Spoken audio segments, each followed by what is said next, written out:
पहले आप government college of योग education and health sector 23 Chandigarh की प्रिंसिपल भी रही हैं।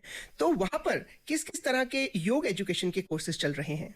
2019 से लेकर 2022 तक मुझे अवसर मिला कि मैं योग कॉलेज की प्रिंसिपल के रूप में कार्य कर सकूं, और मैं सौभाग्य समझती हूं क्योंकि योग तो जीवन जीने की एक कला है। बिल्कुल। और तभी मैंने रियलाइज किया कि ये एक बड़ा सुनहरा अवसर है कि मुझे योग के क्षेत्र में जो बीएड है उसके लिए मैं बच्चों का मार्गदर्शन कर सकूं।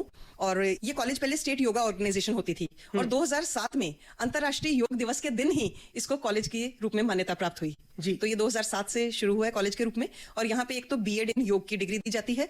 तो जो बच्चे योग के क्षेत्र में आगे पढ़ाई करना चाहते हैं ग्रेजुएशन के बाद, और योग टीचर बनना चाहते हैं, योग इंस्ट्रक्टर बनना चाहते हैं, या योग के क्षेत्र में आगे शोध करना चाहते हैं, तो वो बीएड योग के लिए आते हैं। तो उसमें भी जैसे मैंने बताया कि बीएड में 2 टीचिंग सब्जेक्ट कंपलसरी होते हैं, तो वहां पे बच्चा टीचिंग ऑफ योग और teaching of language can be any, Hindi, English और पंजाबी, वो ऑप्ट कर सकता है। तो वो योग टीचर बनने के लिए तैयार हो जाता है। और बाकी के सब्जेक्ट्स लगभग कॉमन है, जैसे कि फिलॉसफी ऑफ योग हो गया, anatomy and physiology of the body हो गया, देन गाइडेंस एंड काउंसलिंग है, टीचिंग लर्निंग प्रोसेस है, कुछ सब्जेक्ट कॉमन है। और इसके अलावा जैसे मैंने आपको पहले बताया कि वैल्यू एडेड कोर्सेज और स्किल एनहांसमेंट कोर्सेज भी करवाए जाते हैं बीएड के दौरान जी।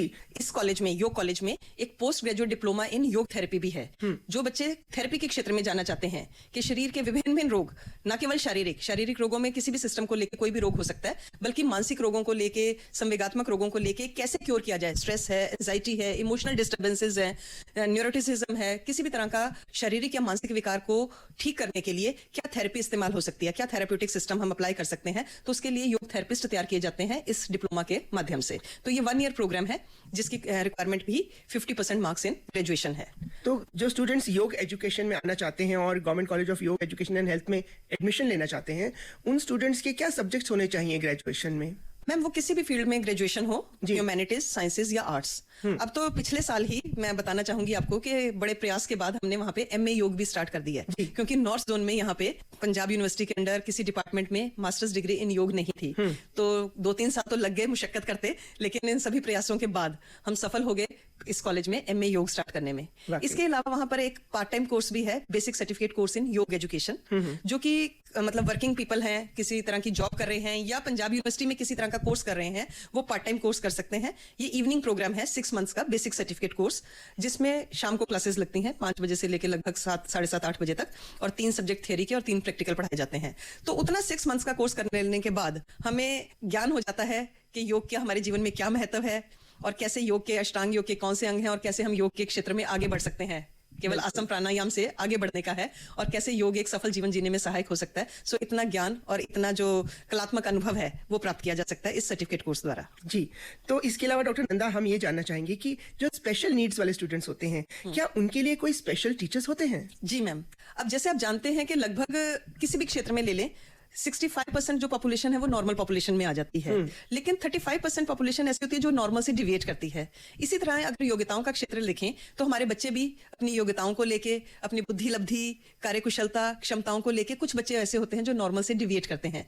तो यहाँ पे वो बच्चे जो इंटेलेक्चुअली डिसेबल्ड हैं या किसी कारण से अयोग्यता है, लर्निंग डिसेबिलिटी हो सकती है, स्लो लर्नर हो सकते हैं, या किसी तरह का मानसिक विकार है, तो उनके लिए जो नॉर्मल टीचर्स हैं, वैसे तो हमारा कॉन्सेप्ट इंक्लूसिव एजुकेशन का है कि सब बच्चों को साथ लेके चलो, लेकिन जिन बच्चों को साथ लेके नहीं चला जाता उनके लिए स्पेशल एजुकेशन का बीएड का प्रोग्राम है, और ये बच्चे बीएड स्पेशल एजुकेशन करते हैं। सेक्टर 31 में government rehabilitation institution for intellectually disabled है, जहां पर ये बीएड स्पेशल एजुकेशन की डिग्री दी जाती है, कोर्स कराया जाता है। डिग्री तो ऑफ कोर्स पंजाब यूनिवर्सिटी द्वारा दी जाती है। तो उसमें 30 सीट्स हैं। टीचिंग मेथोडोलॉजी भी डिफरेंट होती है, उनके लिए टीचिंग लर्निंग मटेरियल क्या इस्तेमाल किया जाए वो भी अलग से होता है, उनकी स्ट्रेटेजीज डिफरेंट डिजाइन की जाती हैं, क्योंकि बच्चे की हर तरह की जरूरत को पूरा किया जा सके। डॉक्टर सपना नंदा, एक और बात हम आपसे पूछना चाहेंगे कि जो बच्चे वहां आते हैं पढ़ने के लिए government college of education sector 20D Chandigarh में, या किसी और कॉलेज में जाते हैं जहां वो बीएड या एमएड करते हैं या डिप्लोमा कोर्सेज करते हैं एजुकेशन में, तो ऐसे बच्चों की प्लेसमेंट्स होती हैं क्या आपके कैंपस में?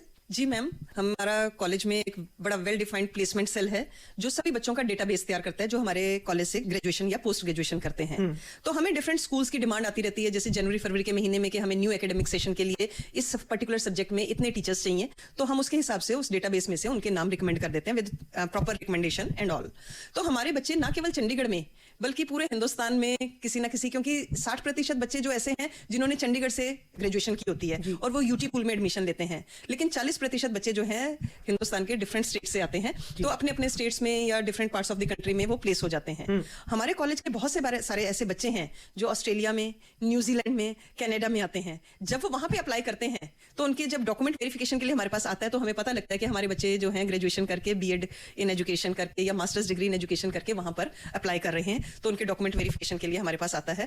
तो दुनिया भर का कोई देश ऐसा नहीं है जहां से हमें वेरिफिकेशन के लिए, उनके डॉक्यूमेंट वेरिफिकेशन के लिए नहीं आता। तो बच्चे जो है पूरे विश्व में हमारे फैले हुए हैं और बहुत अच्छा कर रहे हैं। जी, तो एक तो एजुकेशन तो is part of the curriculum जो बच्चे पढ़ते हैं, तो इसके अलावा और कौन सी एक्स्ट्रा करिकुलर एक्टिविटीज जो हैं उनकी ओवरऑल डेवलपमेंट के लिए वो उपलब्ध है आपके कॉलेज में? मैम, जैसे अब जानते हैं कि करिकुलर एंड को करिकुलर ये दोनों एक दूसरे का अभिन्न अंग हैं, they are complementary to each other. तो करिकुलर वर्क तो चलता ही है, बच्चे जो है ग्रेजुएशन, पोस्ट ग्रेजुएशन करके आते हैं, उनकी डोमेन नॉलेज काफी स्ट्रांग होती है। हम उनकी जो स्किल्स हैं उनको शार्पन करने के लिए बहुत सारी एक्टिविटीज करवाते हैं। तो हमारे यहाँ बहुत सारे ऐसी को करिकुलर एक्टिविटीज हैं, जैसे एनएसएस है, एनएसएस में बच्चे पार्टिसिपेट करते हैं। एनएसएस के अंदर बहुत सारी एक्टिविटीज हो जाती हैं। और अब आपने न्यू एजुकेशन पॉलिसी में जैसे पढ़ा है कि traditional knowledge system, Indian knowledge system को इनकॉर्पोरेट किया जाए, तो योग को लेके अंतर्राष्ट्रीय योग दिवस मनाया और हमारे कॉलेज के बच्चों ने कैंप लगाया और बहुत दिन योग का प्रैक्टिस किया, अभ्यास किया और लोगों को भी करवाया। तो इस तरह की एक्टिविटीज हैं, बहुत सारे कैंप्स लगाते हैं, लिटरेसी कैंपेन करते हैं। एजुकेशन डिपार्टमेंट, जो चंडीगढ़ का एजुकेशन डिपार्टमेंट है, उनको भी सहायता प्रदान करते हैं बच्चों की असेसमेंट एंड इवैल्यूएशन के लिए। तो बहुत सारी एक्टिविटीज चलती रहती हैं। इसी तरह से हमारे यहाँ एक इंटीग्रल कंपोनेंट होता है मॉर्निंग असेंबली, कि स्कूल में जाके इन बच्चों को जब टीचर बन जाएंगे तो किस तरह से डिफरेंट एक्टिविटीज, मॉर्निंग असेंबली कैसे कंडक्ट करनी है, स्पोर्ट्स एक्टिविटीज कैसे कंडक्ट करनी है। तो स्पोर्ट्स भी हमारे बीएड एजुकेशन का एक कंपल्सरी कंपोनेंट है। इसी तरह से art and painting, special expressional competences, जिसमें ब्लैक बोर्ड राइटिंग, ड्राइंग आ जाता है, क्योंकि हर टीचर को ब्लैक बोर्ड का इस्तेमाल करना पड़ता है। तो उसको बहुत अच्छे से अपनी जो स्किल्स हैं, कलनरी स्किल्स हैं और ये अपना राइटिंग स्किल्स हैं, ये शार्पन करने के लिए। तो सारे साल हमारा डिफरेंट कॉम्पिटिशन चलते रहते हैं, एक्टिविटीज चलती रहती हैं। बच्चे खाली कॉलेज लेवल पे नहीं, बल्कि पंजाब यूनिवर्सिटी पे जोनल लेवल पे, फिर इंटर जोनल लेवल पे जो आपका यूथ फेस्टिवल है, स्किल इन टीचिंग कंपटीशन है, उसमें पार्टिसिपेट करते हैं और हमारा कॉलेज बहुत प्राइजेस लेके आता है। इस साल जो स्पोर्ट्स में है वो बेस्ट एथलीट का जो है हमारे कॉलेज को गया, ओवरऑल ट्रॉफी जो है गवर्नमेंट कॉलेज ऑफ एजुकेशन को गई। सो स्पोर्ट्स के फील्ड में, कल्चर के फील्ड में, एस्थेटिक्स के फील्ड में, NSS, community work, social work, हर क्षेत्र में बच्चे बढ़ चढ़ के हिस्सा लेते हैं। जी, डॉक्टर सपना नंदा, जैसे कि आपने हमें इतनी अच्छी बातें बताई कि किस तरह से एडमिशंस हो सकती हैं बीएड में, एमएड में और वेरियस कोर्सेज जो आपके यहाँ चलते हैं इन एजुकेशन। तो आप तैयार कर रहे हैं टीचर्स, यानी कि गुरु, और वो जो देश की जो भावी पीढ़ी है आगे उसको तैयार करेंगे। तो उसके बारे में बताइएगा कि एक्चुअली एक टीचर में किस तरह के गुण होने चाहिए, उनको आप कोई संदेश दीजिए। जैसे कि आपने कहा कि टीचर गुरु है और देश का निर्माता है, सो टीचर जो है बहुत इंपॉर्टेंट रोल प्ले करता है किसी भी बच्चे की लाइफ में। अगर हम किसी देश की इकोनॉमी को इंप्रूव करना चाहते हैं तो खाली उस देश के एजुकेशन सिस्टम को अगर हम स्ट्रेंथन कर देते हैं तो वो देश अपने आप खुशहाली के पथ पर चल पड़ेगा। और अगर किसी देश को डिस्ट्रॉय करना है, सिर्फ उसके एजुकेशन सिस्टम को डिस्ट्रॉय करके हम किसी देश को तबाह कर सकते हैं। तो यहाँ पे टीचर का रोल बहुत महत्वपूर्ण है। और मैंने देखा कि पिछले कुछ सालों में जो टीचर का सोशल स्टेटस पहले हुआ करता था वो अब धीरे धीरे कम होता जा रहा है, क्योंकि शायद बच्चे दूसरे प्रोफेशनल कोर्सेज में, मेडिकल में, इंजीनियरिंग में ज्यादा रुचि लेने लग गए हैं। पर यहाँ पे भी टीचर्स के रोल को नकारा नहीं जा सकता, क्योंकि जितने भी देश के बड़े बड़े साइंटिस्ट हैं या रिसर्चर्स हैं या इंजीनियर्स या मेडिकल प्रोफेशन में हैं, सब उस मुकाम पर तभी पहुंचे हैं क्योंकि उनको सही मार्गदर्शन उनके गुरुओं का मिला है। कहते हैं कि गुरु रे ब्रह्मा गुरु रे विष्णु, या गुरु गोविंद दोनों खड़े काके लागू पाऊं। तो गुरु का जो स्थान है वो ईश्वर के बराबर माना गया है। गुरु जैसे कहते हैं जो अंधकार को दूर करे। बिल्कुल। तो इस करके टीचर के लिए जो एक हमारे मन में रिस्पेक्ट है वो बनी रहनी चाहिए। और मैं जो बच्चे अब बाय चॉइस टीचर बनना चाहते हैं, बाय फोर्स नहीं कि किसी और स्ट्रीम में एडमिशन नहीं मिला तो हम टीचर बन जाएं, उनका पैशन होना चाहिए, लव फॉर द सब्जेक्ट होना चाहिए। डोमेन नॉलेज तो बच्चा करना मुश्किल नहीं है, लेकिन जब तक उसका पैशन नहीं है टीचिंग के लिए, तब तक वो अच्छा टीचर नहीं बन सकता। तो टीचर बनने के लिए मैं कहूंगी कि दिल से बच्चा एक अच्छा टीचर बनना चाहे और वो सारे गुण जो टीचर में चाहिए, love for students, sensitivity for the students, for the needs of the student, concern होना चाहिए बच्चे के लिए, बच्चे की नीड्स को, हर तरह की जरूरत को समझे और उसको पूरा करने की कोशिश करे। सो वो सारे गुण एक टीचर में, अच्छे टीचर में होने चाहिए। और जो छात्र टीचिंग प्रोफेशन में जाना चाहता है और रियली इंटरेस्टेड है, वही इसको चूज करे।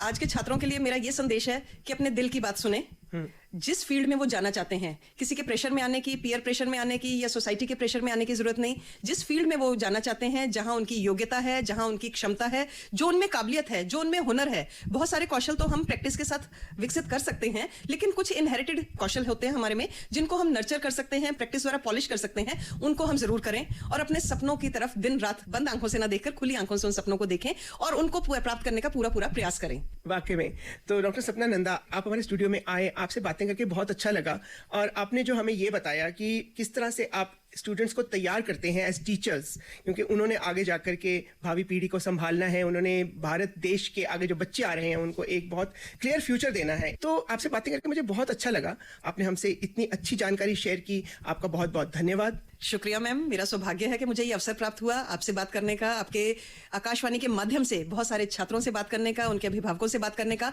और कोई भी डाउट्स अगर उनके मन में रह जाते हैं अगर, तो वो क्लियर कर सकते हैं। हमारे कॉलेज की वेबसाइट को जरूर देखते रहें, सारी इन्फॉर्मेशन कॉलेज के बारे में उस वेबसाइट पे उपलब्ध रहती है कि एडमिशन का क्या प्रोसेस है, कब पोर्टल ओपन होगा, कब क्लोज होगा, क्या सिस्टम है, सारी इन्फॉर्मेशन उस पर उपलब्ध रहती है। तो जरूर विजिट करें और अगर किसी तरह की कोई भी गाइडेंस की जरूरत है, काउंसलिंग की जरूरत है, तो हमारे पास 24/7 हेल्पलाइन सर्विस भी अवेलेबल है। गाइडेंस एंड काउंसलिंग भी हम प्रोवाइड करते हैं, तो उस सेवाओं का लाभ उठा सकते हैं। तो ये कॉलेज सेक्टर 20 में स्थित है।